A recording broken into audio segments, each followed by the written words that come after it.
The surveillance was a vow, not a violation, a promise made to his son. Each evening, as quiet descended upon the grand house, Daniel Carter would retreat to his study, held captive by the glow of 6 silent witnesses: the vacant living room, the sterile kitchen, the shadowed hallway, and the most sacred space of all, his son's bedroom. In the world outside, Daniel was a man of immense influence, his name synonymous with power and control. Yet within these walls he was powerless over the only thing he truly treasured: his son Noah, a boy of 7 whose legs had been rendered useless by fate. 2 years prior, a single catastrophic moment had irrevocably fractured his world. The shriek of twisting metal, a cry that echoed in the solitude of his nights. His wife was lost to the wreckage. Noah survived, but a part of him was taken too, his spine irreparably damaged. "This is the most favorable outcome." The physicians had murmured, their gazes carefully averted. "It is unlikely your son will ever walk again." From that day forward, the very concept of a favorable outcome became a cruel fiction to Daniel. The sprawling vacation properties were sold. The international business trips were abandoned. High-stakes meetings were declined without a second thought. His fortune could wait. The singular, all-consuming priority was ensuring Noah's safety.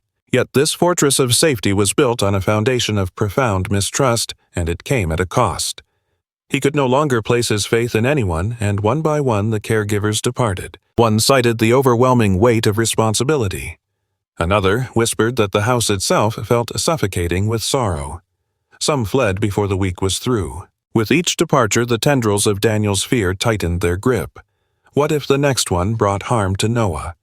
What if a moment of negligence led to disaster? What if a flicker of impatience turned cruel? What if, in an unguarded moment, tragedy struck once more, and so Daniel responded as men of his stature so often do when confronted with fear? He sought to impose control upon the uncontrollable. That was the evening he procured the camera's miniature, clandestine and utterly silent. One concealed within the face of a clock. Another nestled behind a row of leather-bound books. A third masquerading as a smoke detector. Noah would remain oblivious. The caregivers perpetually unaware. And Daniel repeated the necessary justification to himself, a mantra against his own conscience. "This is not intrusion, it is preservation." The following morning, a new presence entered the house. Her name was Elena. There was nothing remarkable about her appearance. No polished curriculum vitae, no assured smile to command the room. She was simply a woman in her early 30s with worn shoes and hands clasped as if to contain a plea. Daniel scarcely afforded her a glance as he presented the keys. "The protocols are elementary," he stated flatly.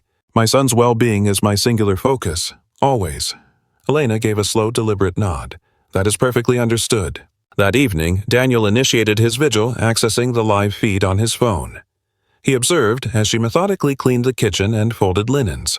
She moved through the silent corridors like a phantom. All was routine. And then, on the monitor dedicated to Noah's room, the scene shifted unexpectedly. Noah was in distress. Daniel leaned closer to the screen, a familiar tightness seizing his chest. Elena entered the room with an urgency that wasn't professional duty but genuine alarm. She knelt beside the wheelchair, her voice a gentle murmur. And then, she did something entirely unforeseen. She offered no plastic toy as a distraction. She uttered no empty platitudes about bravery. Instead, she lowered herself to sit on the floor, meeting him at his own level, and she said with profound softness, "It is all right to feel that anger. I would feel it too." The crying ceased. Daniel felt the air catch in his throat. From that instant, his surveillance was no longer colored by suspicion, but by a deep and unsettling confusion. For what he witnessed on those screens was not an employee fulfilling her duties. It was the portrait of someone who genuinely cared, someone who lingered hours after her obligations had ended, someone who spoke to Noah in quiet moments believing they were alone, someone who regarded his son not as a collection of limitations, but as a complete person. And Daniel was utterly unaware that the very instruments he had installed for protection were on the verge of revealing a truth so profound it would dismantle his illusion of control and shatter the foundations of his guilt. It would compel him to confront the one thing he had fled from since the accident: genuine trust. There was a time when Daniel Carter equated silence with peace. Before the tragedy, silence was the reward for a day's work, a glass of wine on the balcony. It was the sound of success, of order. after silence became a torment. The house was a vast, echoing space for two solitary figures. In its profound quiet, every vacant room seemed to level an indictment against him. He avoided the master suite as if it were a tomb. The bed remained untouched exactly as his wife had left it that morning, a single pillow holding the faint impression of her head. In moments when grief ambushed him, he would stand at the threshold convinced he could still detect her scent on the air. Lavender. It was always lavender. He never dared to cross the doorway. He slept on the sofa instead, a sentinel positioned to hear Noah's nighttime sorrow. And Noah wept often, not with the loud rage of a tantrum, but with a quiet, heartbreaking grief. The kind of sound that escapes when a child believes he is utterly alone. Daniel came to know it instantly. It was the sound of a spirit trapped within a body that had betrayed it. The wheelchair arrived 6 weeks after the funeral. Daniel recalled staring at its clinical form in the living room, still encased in plastic, marveling at how an object so small could possess more weight than a casket. Noah at first refused to even look at it. "I don't need that," he insisted, his small voice trembling with defiance. "The weariness is too great. I will walk again on the morrow." Daniel knelt before him, masking his own despair with a hollow smile. "Of course you will, my son." Yet the morrow arrived, and then another, and with each passing day Noah remained bound to his chair. The specialists would appear and then vanish, speaking in carefully constructed sentences using words like progress and adaptation. But Noah deciphered a different unspoken verdict. This state is permanent. The boy who once ran wild in the yard now kept vigil at the window, a silent observer of other children on their bicycles. There were moments Noah's grip on his chair would tighten until his knuckles shone bone white. Daniel observed this. He observed everything. And that precisely was the issue. The doctors had tried to warn him. You cannot stand sentinel over him every second, one therapist had gently advised. You must permit him to find his own way even through pain. A bitter laugh almost escaped Daniel. Pain was the only thing life had freely given. In the deep of night, once Noah had succumbed to sleep, Daniel would pour a drink and sit cloaked in darkness, replaying the catastrophe in his mind. The downpour, the glare of headlights, the sickening sound of metal contorting. He held himself accountable for all of it. If only he had taken the other route. If only he had ignored that call. If she hadn't been the one driving. Guilt is a subtle predator. It does not roar, it whispers. And with time, those whispers became the only voice Daniel trusted as his own. You failed him once, it murmured. Do not fail him again. It was then that the caregivers began to depart. The first resigned after Noah hurled a glass against the wall. "My apologies," she said, her eyes evading his. "I am not equipped for this level of care." The second lasted longer, a tenure of 3 weeks. "She frightens me," she admitted one afternoon. Not the boy. The weight of sorrow in this house. Daniel did not dispute her claim. By the fifth caregiver, he no longer bothered to learn their names or trust the warmth in their smiles. Every farewell was a fresh scar, affirming his deepest fear that they were utterly and irrevocably alone. That was the day Elena arrived. She appeared on a Tuesday morning with unnerving punctuality. There was no perfume, no effusive greeting, merely a soft knock and a quiet hello. Daniel's attention was drawn immediately to her hands. They were coarse, the hands of someone who had wrestled with life and had the calluses to prove it. "I do not require sympathy," Daniel stated during the interview. "I require consistency." Elena offered a slight nod. "That is fair." He then detailed Noah's condition in a monotone, the words precise and devoid of any feeling. Most interviewees reacted with an excess of pity, a rush of apologies. Elena did not. She simply listened, her stillness a void. When Daniel concluded, she posed a single question. "What brings him joy?" Daniel was taken aback. No one had thought to ask him that for many months. "The cosmos," he said after a pause. "And the age of dinosaurs." A smile touched Elena's lips. It was not a grand display, but a subtle gesture that implied a deeper comprehension. From the very first day, she adhered to every rule. She maintained Noah's safety. She kept the house pristine. She never presumed or overstepped, and yet Daniel watched her. Every single movement, every interaction, not from a place of want, but from a place of inescapable necessity. The surveillance monitors became his private ritual. At dawn, during his lunch break, in the dead of night, he watched Elena guide Noah into his chair, He watched her read aloud to him. He watched her scrub the bathroom floor on her knees with a diligence that bordered on obsessive. And gradually, terrifyingly, Daniel began to notice something more. Noah was transforming. It was not a physical recovery. It was emotional. The boy who had fallen silent was now filled with questions. The child who had averted all gazes began to recount elaborate stories. The boy who slept fitfully with anger now laughed in his slumber. One afternoon, Daniel froze the video feed, his eyes fixed on the screen. Noah was smiling. Not the forced gesture he reserved for doctors, nor the polite curve for guests. It was an authentic expression of joy, the kind Daniel had not witnessed since before the accident. A constricting sensation seized Daniel's chest, because that smile was not a reflection of his own efforts. It was a gift for Elena. And for the first time since that day, Daniel felt a strange and unwelcome stirring. A disquieting fear crept in, not of losing command, but of what might unfold if he ever did. Daniel couldn't pinpoint the moment his surveillance of Elena had ceased to be a matter of security. At some point, almost imperceptibly, it had transformed into something else entirely. An intrigue, not born of suspicion, but of a deeply human nature. Each dawn before his first engagement, Daniel would access the application, not from any expectation of danger, but from a compulsion to witness what would happen next. And the realization of it unnerved him. Then, in the third week, the pattern altered. It was a faint deviation, so faint, Daniel almost dismissed it. Noah's pencil slipped from his grasp during a virtual lesson rolling beneath the desk. This was typically the prelude to an emotional tempest. Tears, fury, a heavy silence for the remainder of the day. Daniel leaned toward the monitor.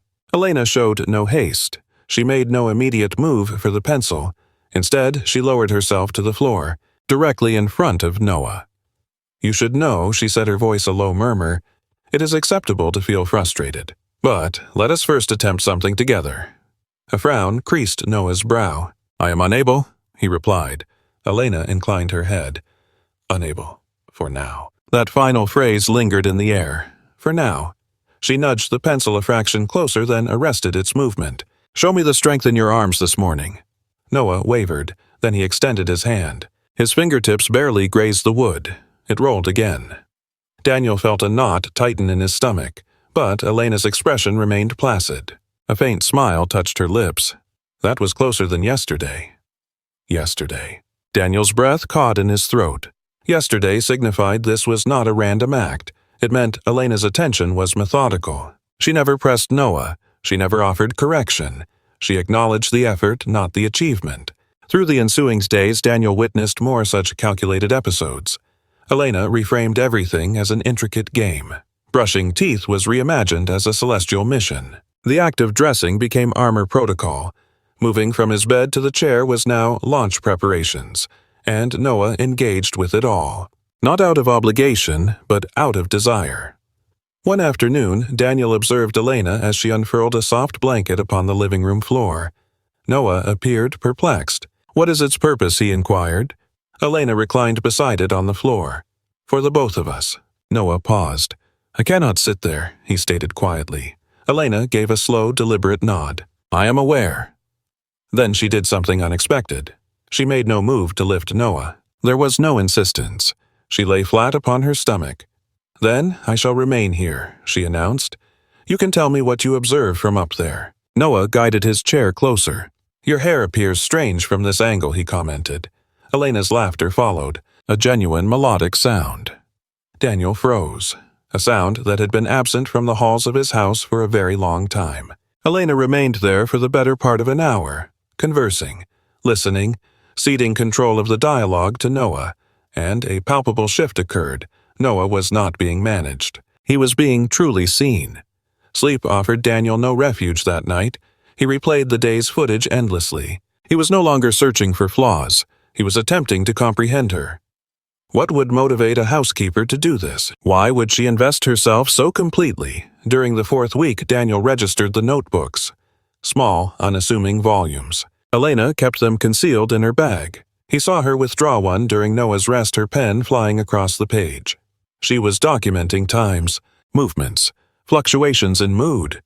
Daniel's pulse began to accelerate. This was not housekeeping. This was not childcare, this was a form of training. The next day, Daniel observed her guiding Noah through arm stretches before his meal, slowly, meticulously. She counted in a near whisper. 1, 2, 3. Noah winced. It is painful. Elena stopped at once. Understood. Then that is something we will not do today. No coercion. No trace of guilt. Daniel felt something coil tightly in his chest.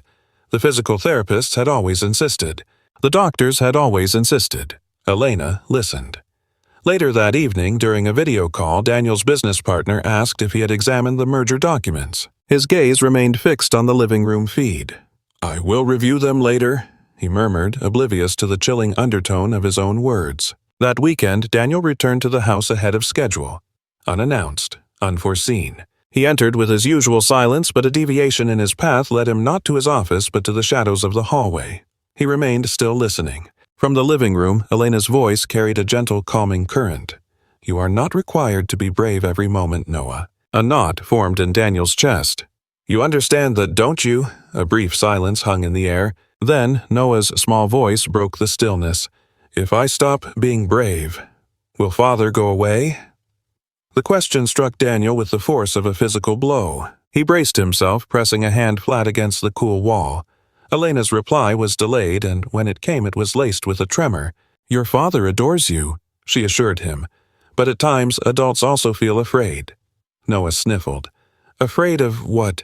Elena swallowed hard. "Of losing those they hold dear." Daniel shut his eyes, the darkness a welcome reprieve. He remained frozen breath held captive in his lungs. That evening, Daniel sought refuge in excess. His purpose was not to erase the memory, but to grapple with the weight of the truth he had overheard. The surveillance had revealed a reality he was unequipped to face. His son's wounds were not merely physical.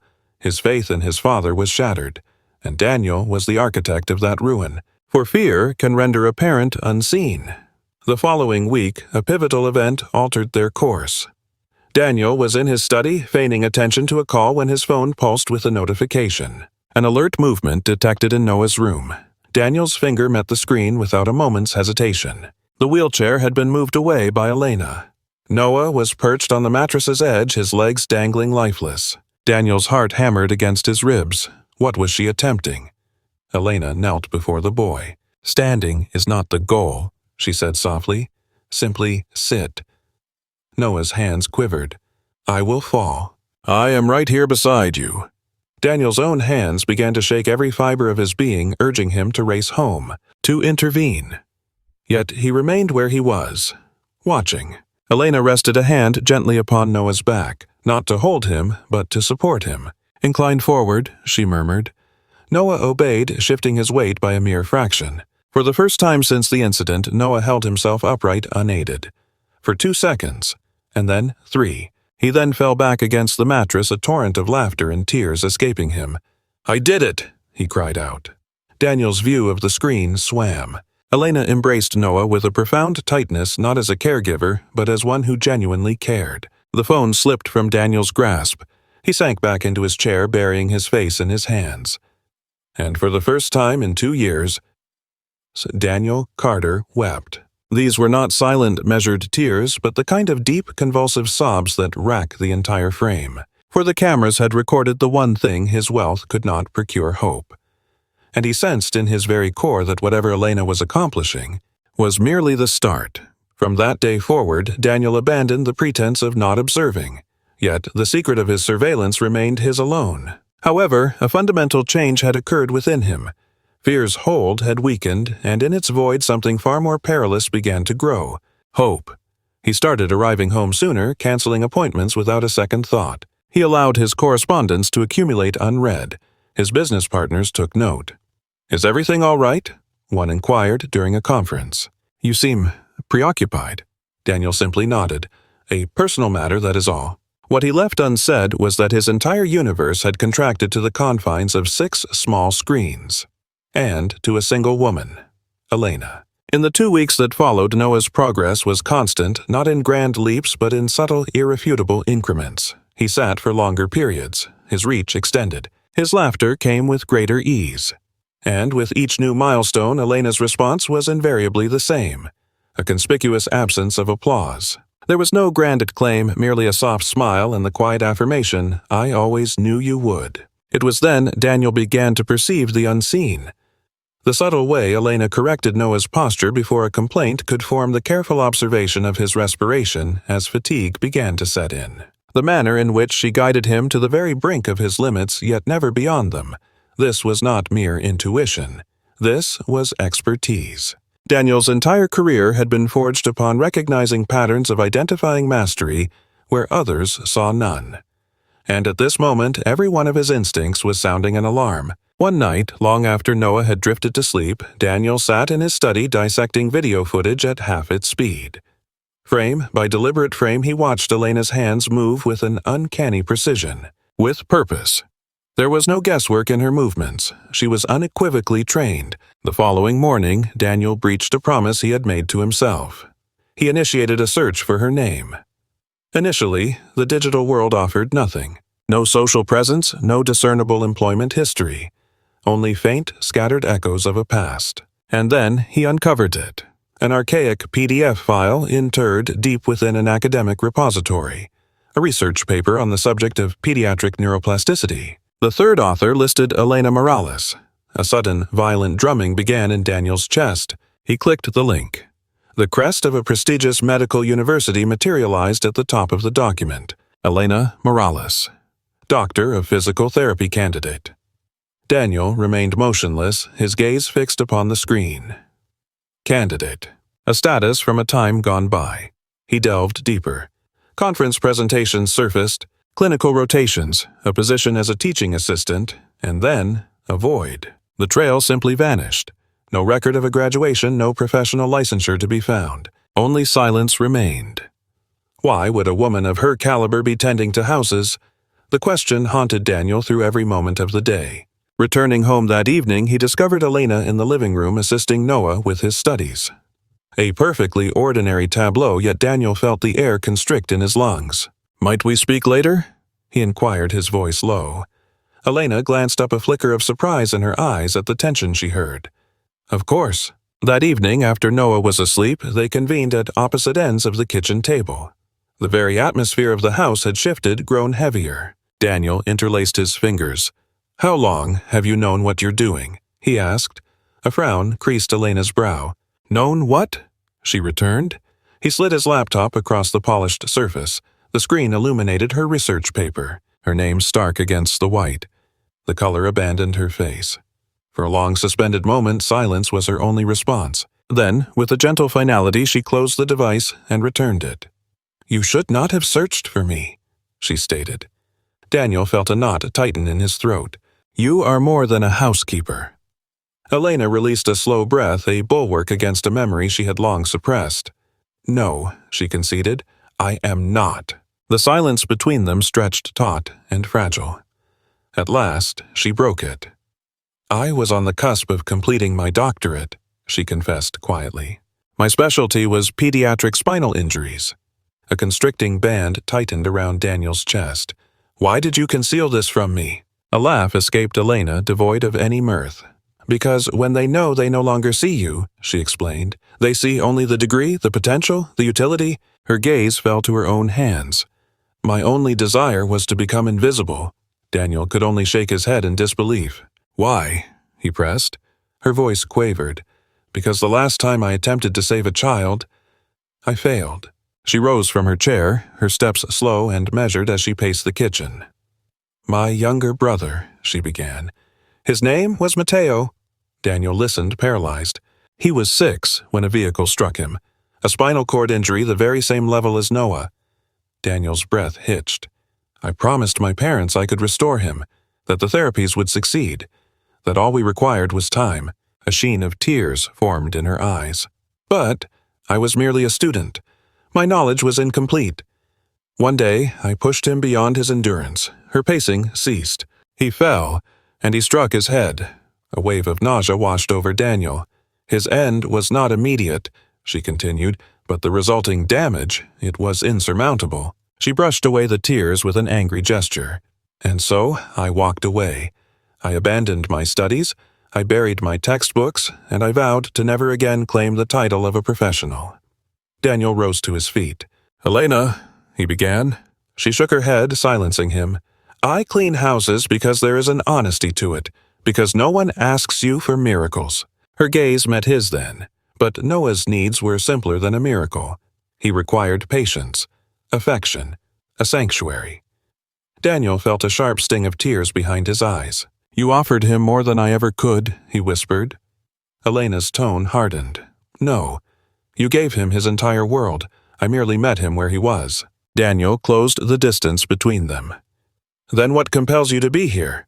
A flicker of hesitation crossed her features. "Because when I looked at Noah, I saw Mateo." A fracture appeared in Daniel's voice. "And you remained in spite of that." She gave a solemn nod. "I remained because this time I understood when to cease." They stood suspended, the gravity of the truth hanging between them. Daniel parted his lips to form a word, and in that instant the world shifted. A faint crimson light pulsed from the shadows behind the bookshelf. Elena went utterly still. Her eyes narrowed to a point. "What is that?" A chilling dread coursed through Daniel's veins. Elena. She was already moving toward it. With a swift, certain emotion, she displaced the book, and her eyes fell upon the lens. The ensuing silence was a crushing, unbearable weight. She pivoted with deliberate slowness, the color completely drained from her face. "You were observing me." It was an accusation, not a question. A tremor worked its way through Daniel's voice. "I was observing him. You were observing me," she reiterated, her voice unyielding. Rage flashed in her eyes, then agony, and finally betrayal. "You knew my history before I ever shared it," she said. "You witnessed my grief. You witnessed my failure." Daniel extended a hand to her. She recoiled from his touch. "You held no faith in me." "I was terrified," he pleaded desperately. "I lost my wife. I came so close to losing my son." "And so you stripped me of my own choice," she replied. Tears now streamed unchecked down her face. "I gave my entire being to this home, and you reduced me to footage." Daniel felt the strength drain from his legs. "I was going to tell you," he insisted. "I swear it." When she countered, "After I had finished mending your son," she shook her head with a chilling finality. "I cannot remain here, Elena. Please." She retrieved her bag.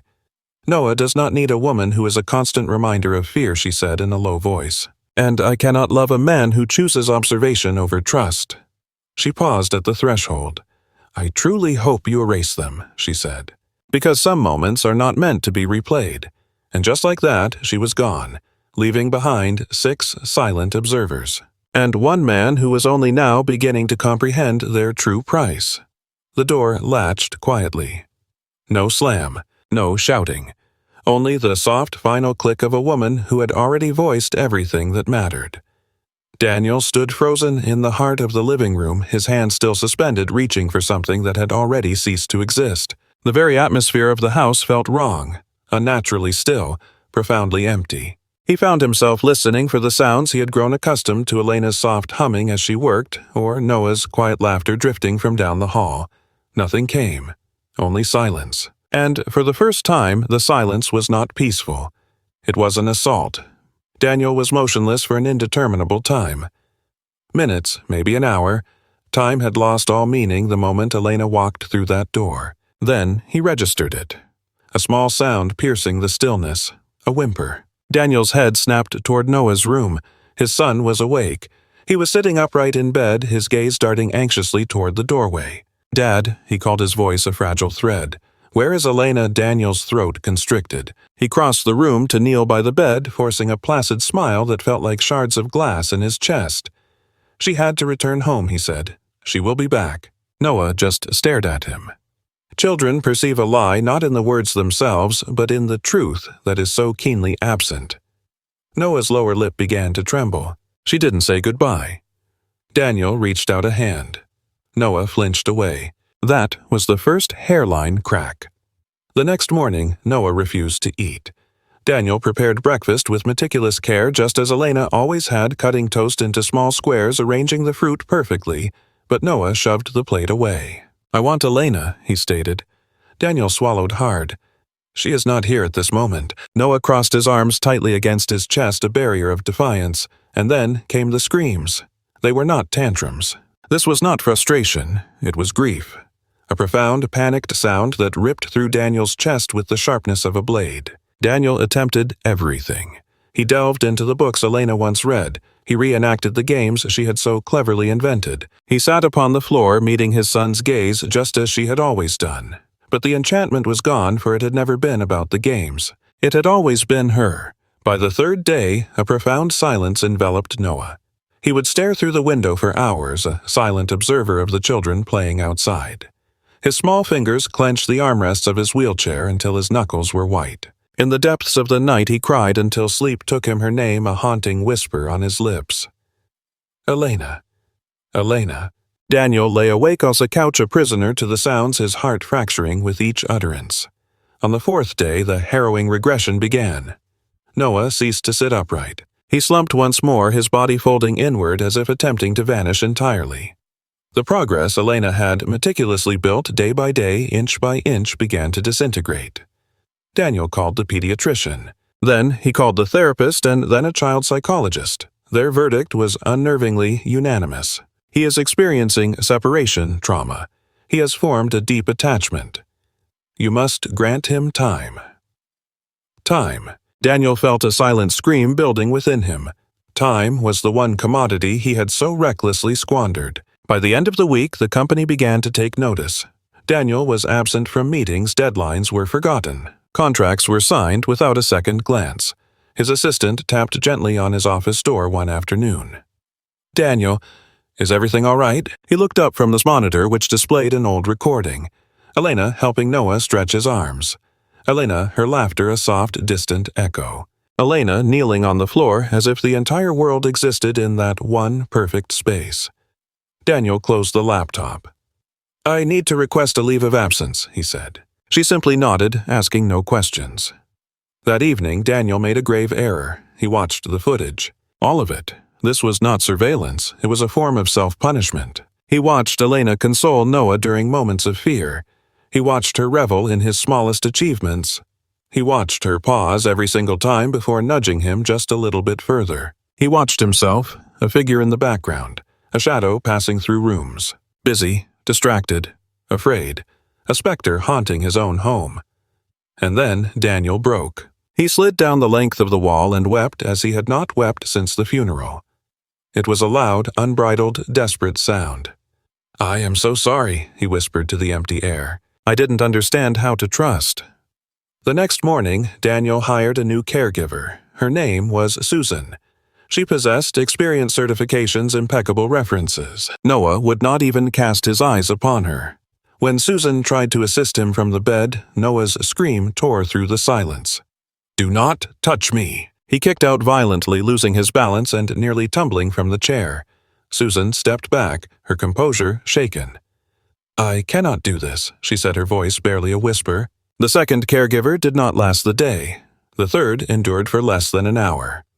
Noah had withdrawn completely. He refused therapy. He refused sustenance. He refused the respite of sleep.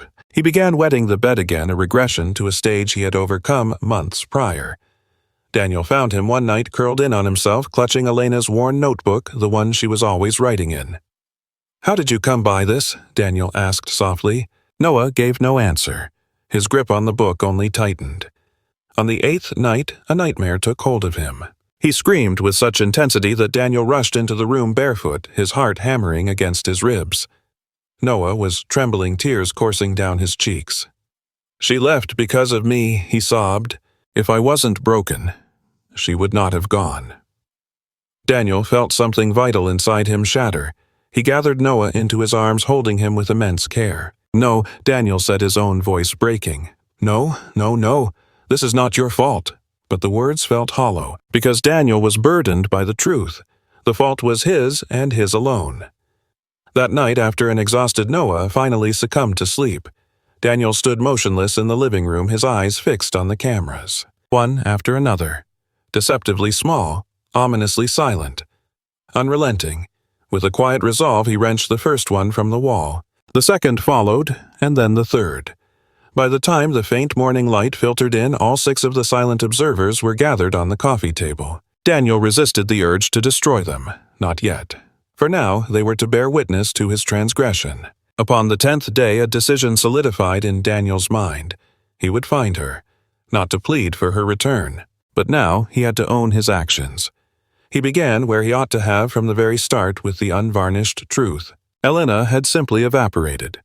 No trail to follow her digital presence erased her phone silent as the grave. Yet Daniel's mind excelled at discerning patterns in chaos. A faint echo of a memory surfaced, a casual mention of volunteering years prior. Fueled by this sliver of hope, he drove across the city, his pulse a frantic drum against his ribs. The community center was a humble, aging structure teeming with life. He approached the front desk, his voice tight. "I'm looking for Elena Morales." The receptionist's gaze lingered on his face, a flicker of recognition in her eyes. "She is no longer here," the woman stated softly. "But," she spoke of a shelter, a temporary arrangement. The word landed like a stone in his gut. A shelter. As dusk fell, Daniel began a desperate pilgrimage from one refuge to the next. At some, his inquiry was met with blank stares, at others with regretful denials. But at the fourth shelter, a young volunteer paused, her expression shifting. "She was here." The volunteer confirmed, her voice a near whisper. "She departed this morning." The news stole the strength from Daniel's legs, and he sagged against the cool wall. "Did she leave any indication of her destination?" he pressed. In response, the volunteer extended her hand, offering him a single folded piece of paper. "She requested I give this to you, should you appear." A tremor ran through Daniel's hands as he unfolded the note. It contained but a single sentence. "Please ensure he does not believe this was his fault." The words buckled his knees, and Daniel collapsed to the floor. And in that moment, clarity descended like a shroud. Elena's departure was not an act of retribution. It was an act of protection, a desperate shield for Noah. From the suffocating fear, from the bewildering chaos, from the man whose gaze was a cage, not a comfort. Daniel pressed his head against the unforgiving wall, whispering the vow he should have made from the very beginning. "I choose you." But the words dissipated into an empty hall. He had spoken them far too late. Back in the silent house, Noah was regressing. The boy's arms had fallen still, refusing to move. The doctors offered their grave assessment with caution.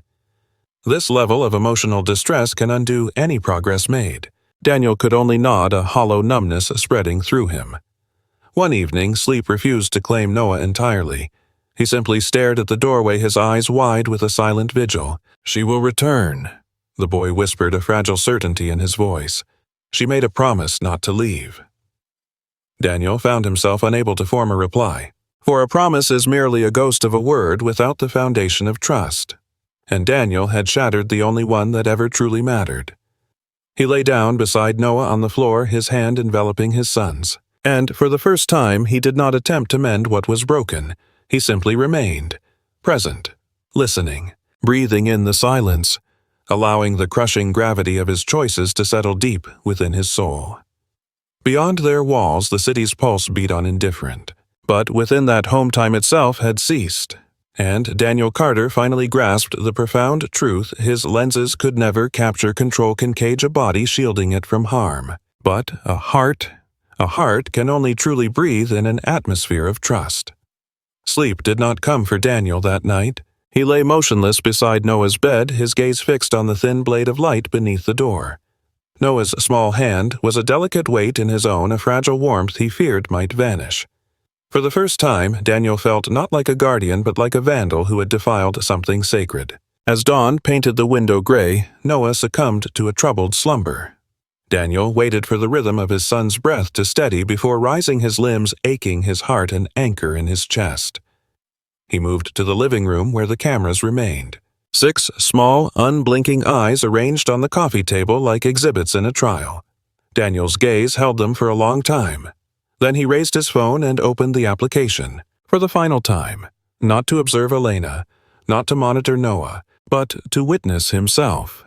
He scrolled through weeks of recordings, a ghost haunting his own home, his posture distant, his attention perpetually fractured. A man physically present yet emotionally vacant. He closed the application. He purged it from his device. Then, with an unsteady hand, he disconnected the router. The house was plunged into an unnerving, absolute darkness. No blinking indicators, no silent sentinels, only the unfiltered quiet of reality. Daniel retrieved a hammer from the garage. He stood over the devices, his breathing ragged and heavy. This was not an act of rage. It was an exorcism of grief. He brought the hammer down, once, and again. Plastic splintered. Metal groaned in protest. Glass erupted into 1,000 pieces. The sound ricocheted through the hollow stillness of the house. When the final blow landed, nothing remained that could ever watch again. Only shattered fragments. Daniel swept the wreckage into a box, setting it by the door like an offering. And then he resolved to make the most difficult choice of his life. He would find Elena, not with a plea for her return, not to persuade her to forgive, but to finally return what he had stolen from her, the unadulterated truth. That morning, Daniel entrusted Noah to his mother's care. Her gaze fell upon his face and no questions were asked. "Go," she murmured, her voice a soft command, "and see that you do what is right." Daniel's drive stretched on for hours. His search this time did not lead to shelters, it led to hospitals, to clinics. He sought out the places Elena would inevitably be drawn, unable to escape the core of her own being. At the 3rd Pediatric Rehabilitation Center, a nurse paused at the mention of Elena's name. "She was here only yesterday," the nurse recalled. She was volunteering. Volunteering. It was, of course, exactly what she would be doing. She left no contact number, the nurse added, but she did mention she would return this afternoon. Daniel took a seat in the waiting room. For 3 agonizing hours he remained perfectly still. He did not pace. He did not glance at his phone. He simply waited. When Elena finally entered a box of donated toys in her arms, Daniel rose to his feet. She froze, caught in the sudden stillness. For a suspended moment their eyes locked across the sterile room. Then Elena turned her back to him. Daniel made no move to pursue her. He simply followed at a deliberate, respectful distance. "Please," he said, his voice barely a whisper. "Allow me to speak. If you ask me to leave, I will be gone." She halted her retreat, not because she desired to hear his words, but because an innate kindness had always been her nature. They convened in a small, stark consultation room. It was neutral territory, a safe harbor, no prying lenses, no imbalance of power. Daniel set the box on the table that separated them, containing the shattered remains of his cameras. Elena's breath hitched in her throat. "I destroyed them," Daniel stated, "every last one." Her eyes, sharp and piercing, met his. "That does not erase what you have done." "I know," he conceded, "which is why I am not here seeking your forgiveness." She folded her arms across her chest. "Then why have you come?" Daniel swallowed hard. "Because I owe you the truth. And because my son is fracturing, and I am the cause." In spite of herself, Elena's guarded expression softened. "Is he all right?" Daniel could only nod as tears welled in his eyes. "He misses you. He believes you departed because of something he did." Elena's eyes closed, shutting out the pain of it. "I left because of you," she corrected him, "but I have kept my distance because of him." A tremor entered Daniel's voice. "I failed to protect him. I only controlled him. I mistook watching for caring." He leaned forward, his hands trembling visibly. "You showed him what courage was. I taught him nothing but fear." Elena remained silent, her stillness a judgment in itself. Daniel had to continue. "I will not ask you to return. I will not ask you to repair any of this. I only needed you to know the truth." He rose from his chair. "From now on, I choose trust, even if it costs me everything." He moved toward the door. "Elena, I am so sorry that I watched you when I should have simply believed in you." Her voice stopped him before his hand reached the doorknob. "Daniel," he paused. "You are not asking me to come back?" She queried, a note of disbelief in her tone. He turned and shook his head. "No, because if I did, it would cease to be a choice." A heavy silence descended upon the small room. At last, Elena released a slow breath. "That is the first truly honest thing you have said to me." She stood as well. "I will come and see Noah." She said, her words chosen with immense care. "One time, to give him closure." Daniel nodded, overcome. "That is far more than I could ever deserve." When Elena stepped into the house later that evening, Noah was the first to see her. His eyes grew wide. "Elena," he breathed. She was on her knees in an instant. "I am here," she murmured gently. "I just came to see you." The boy's composure shattered, and he began to cry. He reached out for her, his small arms trembling. She pulled him into an embrace, her own eyes shut tight. I never left because of you, she whispered into his hair. It was never because of you. Daniel remained in the doorway, a silent sentinel. He was watching not through the cold detachment of a screen, but through the sharp lens of his own accountability. That night, Elena stayed for dinner. She was not present as an employee, nor as a savior, but simply as a human being. Just before departing, she turned to Daniel. This is not a new beginning, she stated clearly. Consider it a pause. Daniel accepted her terms with a nod. I will wait. And for the very first time, the act of waiting felt less like a punishment and more like growth. The house itself felt altered after she left. It was not louder, nor was it brighter. It was simply honest. The blinking lights that once hid among the bookshelves were gone. There were no silent witnesses concealed in the corners. There were only people. Elena returned the following afternoon. Not because Daniel had requested it, and not because she had made a promise. She returned because it was her choice. Setting her bag by the door, she surveyed the room as if for the first time. No cameras, she observed quietly. Daniel simply shook his head. None. From his wheelchair, Noah watched them both, his small fingers twisting nervously in his lap. Will you stay? He ventured, his voice laced with a hope he dared not fully embrace. Elena knelt before him. I am here for today, she answered softly. As for tomorrow, we shall see. And that was enough, because hope he was learning does not require guarantees. It requires only the stark sustenance of honesty. They began again with a deliberate slowness. Elena did not press Noah. She did not reintroduce the exercises. During those first few days, their time was filled only with conversation, with games of cards played out on the floor, with quiet films. They cooked together, Noah issuing commands from his chair like a miniature commander.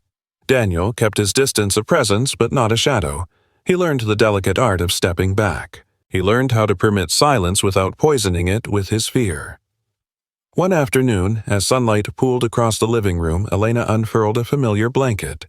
Noah's eyes locked onto it. His gaze then shifted to her, and finally to his father.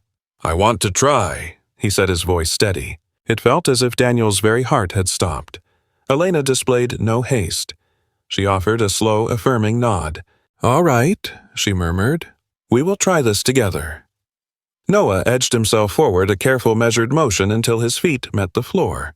A tremor ran through his legs. Daniel's hands clenched into fists, a desperate battle for self-restraint. Elena hovered a hand near Noah's back, a promise, not an intervention.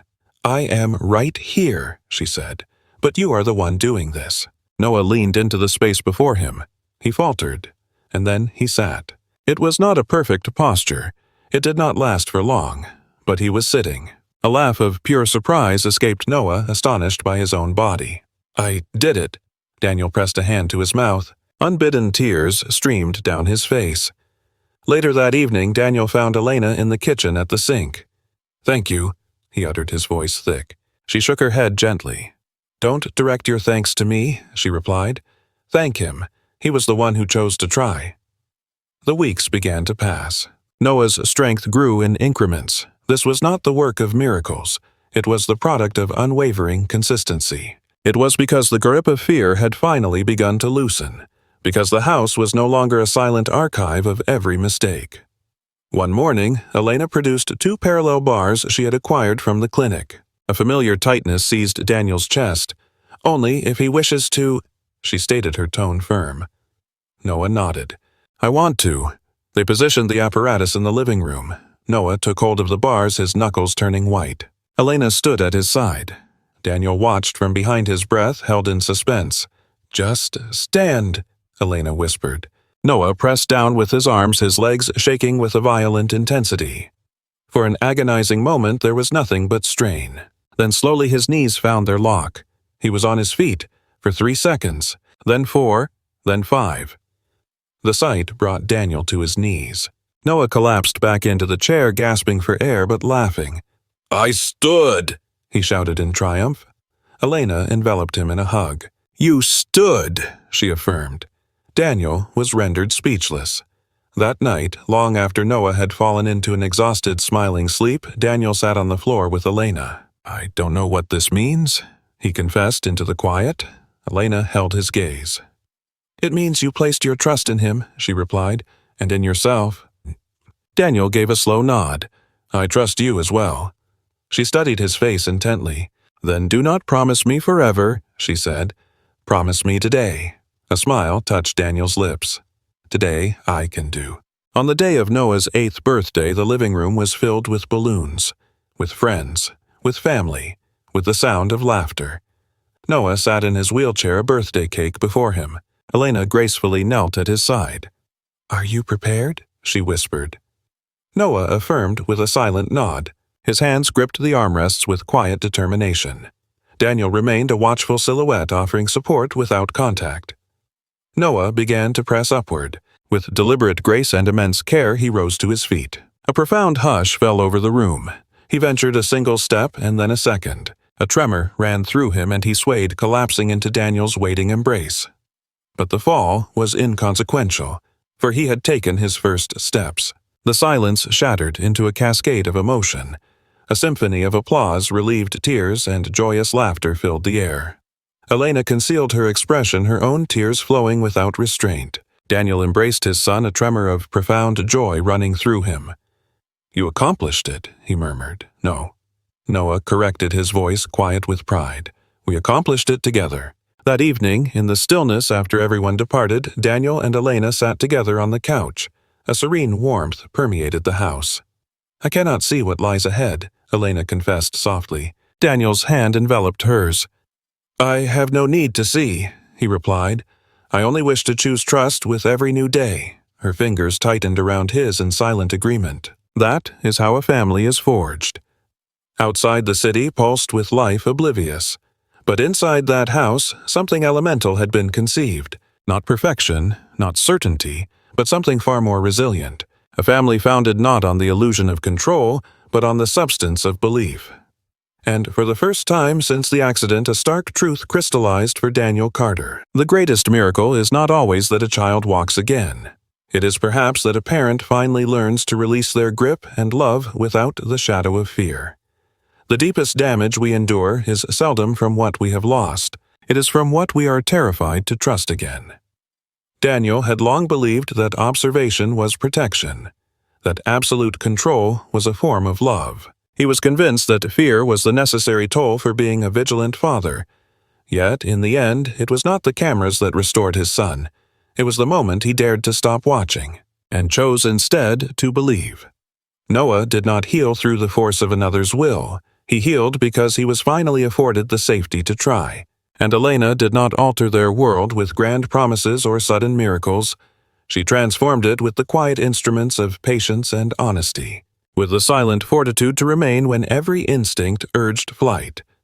This account is a chilling reminder that families are not monuments to perfection. They are architectures of choice. The terrifying choice to trust what has been broken, the arduous choice to forgive, the profound choice to love without possession. So now, the question turns to you. Do you believe trust can mend the fractures left by fear? Had you been in Elena's place, could you have forgiven Daniel? Leave your thoughts in the comments section. Your voice has weight here. And if this narrative resonated with you even in the slightest way, please like the video that it may find others. Subscribe for more true-to-life chronicles of love, healing, and redemption. And consider sharing this with someone who needs to hear this very story today. Because often, the one story that changes everything is the one we were never seeking. Thank you for your attention. I will see you in the next narrative.